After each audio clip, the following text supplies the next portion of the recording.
Patiesu gudrību cilvēki nevar iegūt no skolām, kursiem, dzīves pieredzēm. Tā nāk no Dieva. Un tāpēc, ja tu vēlies būt gudrs cilvēks, tad tas nav svarīgi, vai tu mācījies skolā, vai kādā skolā tu mācies, bet gan vai tu bīsties Dievu un vai tu pazīsti viņa vārdu. Bībele, un tas ir Dievs, vispār uz šīm lietām skatās drusku citādāk nekā mēs cilvēcīgi spriežam. Piemēram, muļķis nav vienkārši cilvēks, kurš uzvedās jocīgi vai kurš nesaprot kādas lietas Dieva vārdā, bet tas ir cilvēks, kurš savā sirdī saka, Dieva nav.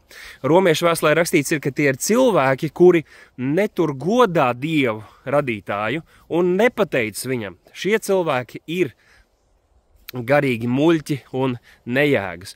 Un gudrība, es reiz dzirdēju tādu frāzi, kas man palikusi atmiņā, ka patiesa gudrība ir, kad mēs redzam lietas no dievišķas perspektīvas un varam dzīvot un rīkoties atbilstoši. Tā ir patiesa gudrība. Un tieši tamdēļ tādas gudrības sākums un pirmais solis ir bīties Dievu, atzīt viņu.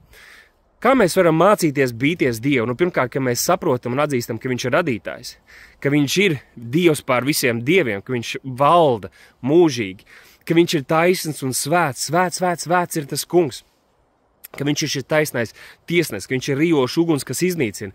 Šādas atziņas un domas, kuras mēs redzam, Bībele māca, tās vairo bība mūsu priekšā. Viņa priekšā. Tāpat mēs, kad skatāmies uz radību, ka mēs esam abrīnā par to, kā viņš šo visu ir radījis, kā viņš šo visu uztur, kas mums cilvēka prātam nav izprotams, bet viņš to visu zina. Tas veicina abrīnu šo te bību Dievu priekšā.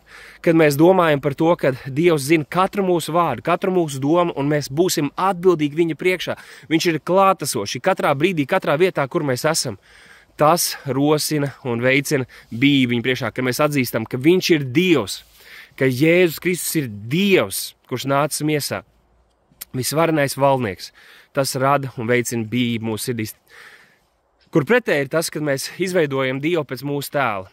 Ka mēs izveidojam Dievu, izveidojam Jēzus, nu viņš ir tāds, viņš ir mans čoms, viņš ir mans tētiņš, ja, viņš ir tikai mīlestība, viņš staigā rozā metālītī, viņš nekad neko sliktu nevienam nedara, viņš nekādus grēkus nevienam nepazudinās nevienas cilvēkus.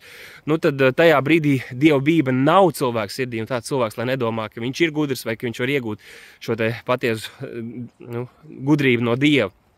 Tāpēc mācīsimies būt dievbīgi, staigāsim pazemīgi viņa priekšā un tieksimies pēc patiesās gudrības, jo šis muļķis vai gudrs sākuma stadija ir mūsu attieksme, ir mūsu sirds attieksme, mūsu sirds stāvoklis pret Dievu.